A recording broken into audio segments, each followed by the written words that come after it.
We changed direction last minute, left all your friends on the floor. Heard you were saying as it got up to answer the door. And in through the door slid a wearing your heart on his sleeve, smiling, slithering, slouching, subject to something unsaid. It would have been bad to your head.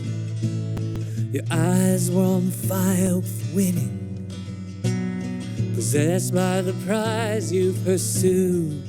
You spoke on behalf of the people who'd paid all by your brothers. No heed did you take of their plea. You forged on ahead and gambled instead with the trust of the community.